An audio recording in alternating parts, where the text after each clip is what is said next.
Mark Walter is one of America's wealthiest financiers. And the real story is Mark Walter was in the backwaters of finance in the late 1990s. No one knew him. He was running a asset-backed securitization firm, tied with the commercial paper marketplace. But the real trick, the real game changer for him was a meeting with one of the descendants of the original Guggenheim dynasty, Meyer Guggenheim, the mining baron from the Gilded Age, right? He meets his great-grandson who's not happy with how advisors have been dealing with that family money. They come up with this plan where he folds his firm into their family office. And today he's somehow become, no connection to that family, but somehow he's become torchbearer for that great family name, for that Guggenheim name, because once he folded that firm, he grew that into Guggenheim Investments, Guggenheim Securities, run by former Bear Stearns CEO Alan Schwartz. One of the best. With all that money expanded into other investments, most prominently a stable of expansive and some glittering sports teams, Los Angeles Dodgers, the Chelsea Football Club, Cadillac F1 team, and up until recently, the Los Angeles Lakers. And the only reason we're all talking about this is the shock news that came out. Here's a professional sports team owner selling a team, flipping a team less than a year after he bought it. The Lakers are getting the treatment like it's some sort of fixer-upper on the New Jersey shore. I know I've never heard the term flipping in conjunction with like a professional sports team, only ranch-style homes. And you get the sense that in some ways it was very lucky for him. We don't have any information that suggests that he was quietly going around shopping the Lakers because, again, only in October... He doesn't need the money. Only in October 2025 did he even get the approval for this. But somehow someone clearly told Bob Iger and Josh Kushner, or at least that's our understanding, that, hey, you guys should knock on the door of Mark Walter. You're showing interest in the NBA universe. He might need the money.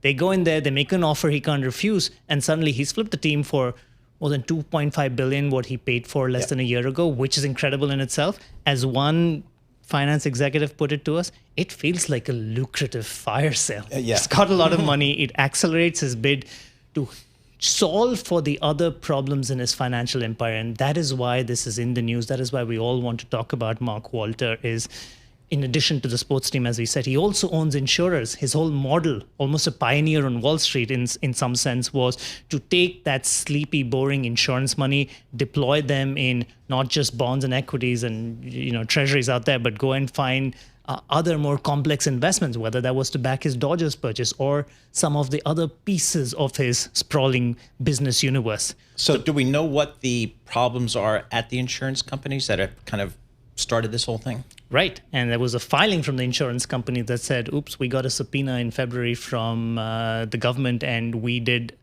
some numbers again. And looks like our affiliated investments, which is money that, let's just shorthand it as from Walter's insurers, going to other parts of Walter's businesses, were much higher than previously thought. How much higher? We went from at least at one of the insurance firms, at Delaware Life, we went from 3% being affiliated assets to 40% being affiliated assets. You can see why that would make regulators nervous. That is a big change.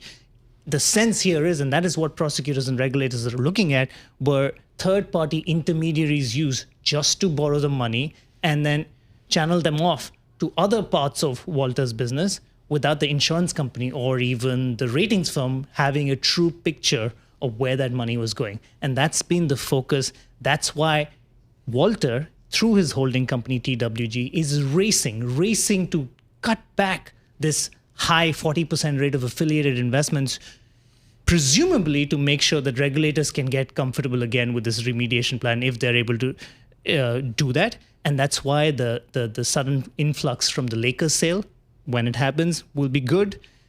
There are other options they're exploring to try and raise money to be able to pay down some of these loans. Do we know how much the restructure hole debt. is here? Do we know how much the total hole is? I don't know if whole is necessarily the right term because we don't understand that it's not like he has to get rid of all of it. But we're talking about suddenly roughly $20 billion across his two insurers being in affiliated assets. And the goal is to try and bring it down substantially. Okay. Do we know, so he didn't necessarily want to sell the Lakers, even though he made a lot of money on the sale? He didn't definitely. It stands to reason that someone who's collected sports teams, someone who's so invested in the sports team, invested emotionally, not just through his wealth, right? One thinks, yeah. Yeah, and look at what the Dodgers are doing. 2 times defending World Series champion. They were out there at the Rose Garden just last month being feted by President Donald Trump. So you wouldn't think that he wanted to buy this as if it was some private equity deal where he could wring out some efficiencies and then sell it for a higher price the very next year. That wasn't the goal. But from all the mood music we're hearing, it certainly helps.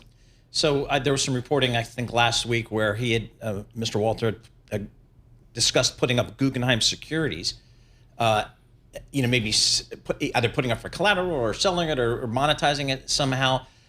Where are we with that? I mean, is there should we expect more asset sales from his collection? Look, things are very fluid. Our understanding was even before the first set of news stories on the probe came out, even before anyone knew anything about the Lakers being up for sale, and just judging by the timeline, way before the Kushner and Iger even went up to him and said they would like to buy the Lakers, they have had early deliberations with different folks in the market trying to find various ways they could raise money. And one of the options was, could we do some 9-month to 12-month loans where you could give us $500 million or $1 billion and we'd back that, guarantee that with collateral in the form of various assets, including the equity stake in Guggenheim Partners, which again tells you the stated path to recovery. Some of the lenders were saying, the potential lenders were saying, would have been if they failed to pay back the money that they could enforce on that collateral, which tells you you wouldn't normally want to put up your crown financial jewel out there and say, okay, I could use that as collateral. So it tells you what they were thinking about in the realm of the art of the possible.